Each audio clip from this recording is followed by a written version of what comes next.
Hello and welcome to the University of Law.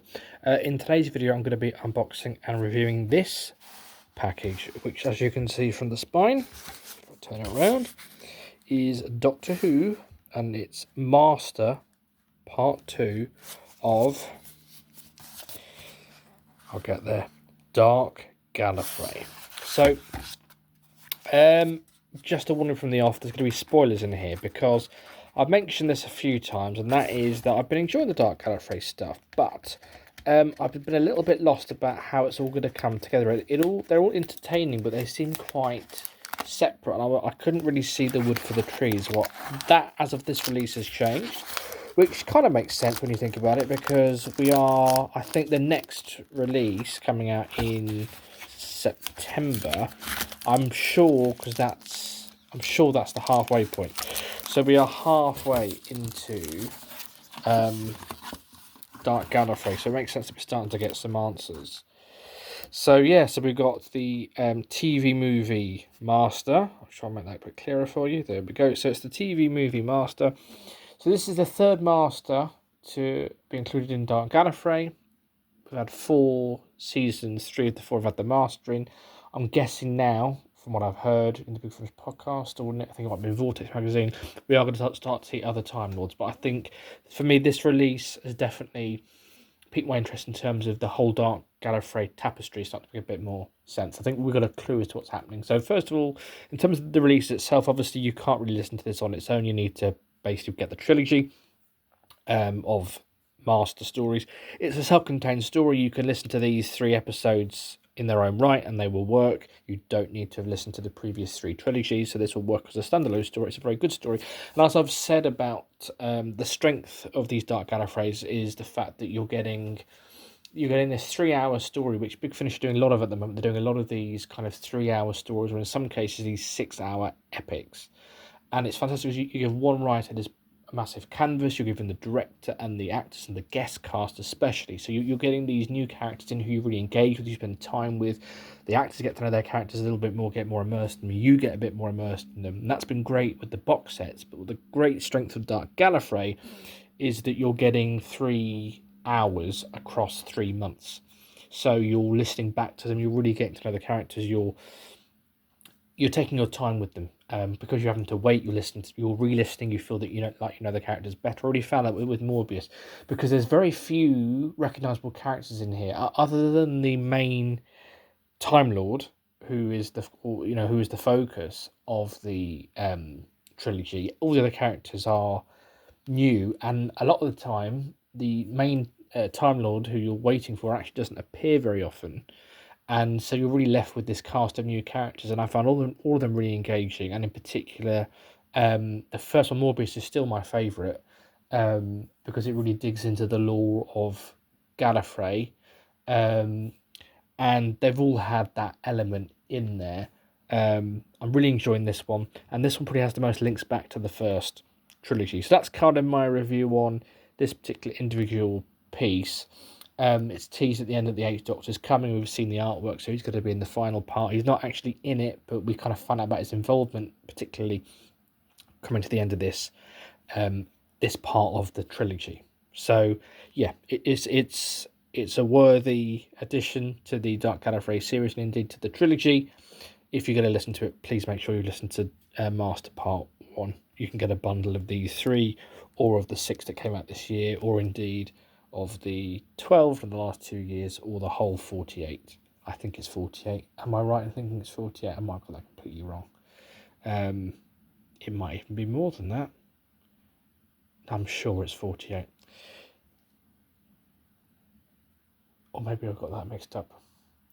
Or is it 24 episodes? They're doing... I think it's 24 episodes, isn't it? I've got that wrong. Yeah, because they do 6 a year. Yes, that's going to be 24 episodes, isn't it? I think it's 24. Correct me if I'm wrong in the comments. So, let's get it unwrapped. And then once I've done that, I'm going to get to the real discussion. I know often when I do Dark Gallifrey reviews, often the comments relate to those of you who kind of want to know a little bit more about how it's all fitting together. And The reason why I haven't is because I personally haven't always been able to kind of see. I'm still not quite sure how the Missy trilogy fits in. I've certainly got theories about how the War Master one fits in, but nothing definitive. This one is starting to seem quite clear now. So let's just get it open quickly. Let's have a little look. Right, so there is the disc. It's quite nice, isn't it? With the Master on. And here's some of the previous releases, the last two trilogies. It's all the Master trilogies there. And then we have got cast list, artwork, and like a clean version of the artwork, along with some notes on production there.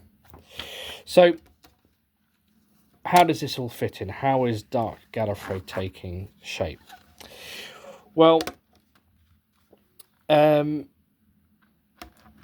a bit of context to this story. So there are Time Lords who are around in the present, and I'm assuming it's either just before the Time War or during the Time War. I think that'll become more clear when the Eighth Doctor's in it. From the Eighth Doctor's costume on the cover art, I think it's going to be kind of just prior to that in the kind of Dark Eyes era. But basically, these Time Lords in the present are recounting what happened to them when they were young. I think there's only one who survived, and one by one they're all disappearing, and she's next down. She's giving her testimony. Seems that there was kind of some experiments going on. This master was involved, and we're now finding out it's all about the condition which the 11 had, which is regenerative dissonance. Which, for those of you who follow Big Finish, know it's a Big Finish concept, a Big Finish addition to Time Lord lore, which we've had in the canon now since about 2015, and it's basically where when a Time Lord regenerates, they take all of their previous incarnations, personalities, with them. So they basically got all these voices in their head, and the more you regenerate, the more voices there are in your head, and you're trying to assert control. So the most famous Time Lord to have that is the 11, of course. They are studying this in here. They are looking into regenerative dissonance. And the reason why I think this is important to note is that this was in the very first trilogy. And this is one of the beauties of Dark Gallifrey, is that because they're spaced out and you have 6 months gap between each year's output, you do listen back to previous ones and you do feel you know them more. So I feel the story is building slowly, and because it's slow, you want to listen back in the interim because they're only an hour long here and there. So you do feel more familiar, I feel, with the characters and the worlds. And that very first trilogy, as I said, was about Morbius. It was set right back at the dawn of Time Lord civilization, the era of Rassilon, Omega, the Other, Tecteun. You name it. It was there at the beginning with Morbius, and there was a Time Lord in there who was suffering, and she was, I think, patient zero, effectively, of, correct me if I'm wrong, but patient zero of regenerative dissonance, and it was established, and again, correct me if I'm wrong, but my understanding was she is an ancestor of the 11. So that's the first time I've really seen a connection between any of the trilogies in Dark Gallifrey. It's this regenerative dissonance, and I think now, because we were told that was kind of a prequel to the whole thing, obviously it's set way before, we were told that the War Master stuff was like an epilogue. So we've had a prologue and epilogue, like post Dark Gallifrey, I guess. So really the two trilogies this year, the first kind of proper ones that are part of the mainline story. The first trilogy, the Missy one, to me isn't clear yet, but I think that will become clear as the next 2 years go on and more output comes out. We're only halfway through. We've still got half the stuff to go. And in fact, if you discount last year, because last year was a prologue and an epilogue, we've only actually done a third of the meat of the story.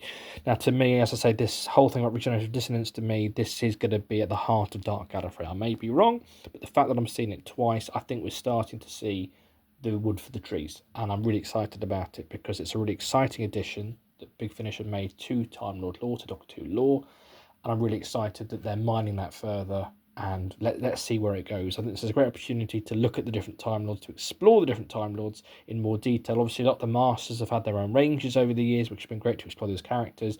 I'm looking forward now to seeing it. We've had it with Morbius. We had a whole box set on with Morbius, actually a follow-up with the War Doctor. I'm hoping really that we kind of see some more Time Lords now in the next couple of years, maybe Time Lords who really haven't had as much airtime as the Master, and the different incarnations of the Master.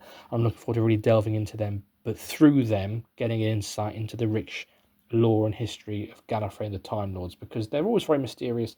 And yeah, you know, you want there to be a mystery and that kind of almost war games and Three Doctors, you know, of these kind of, you know, almighty beings, you know, that are kind of all powerful. And I do like that about the Time Lords.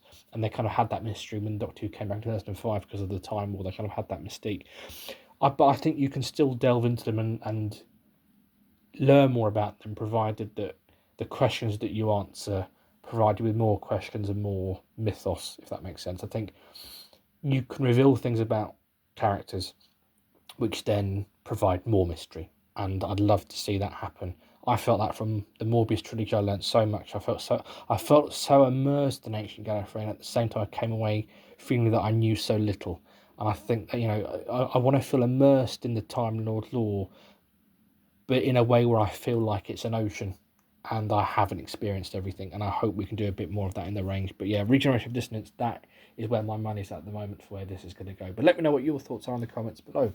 As always, don't forget to like and subscribe. Look forward to speaking to you soon.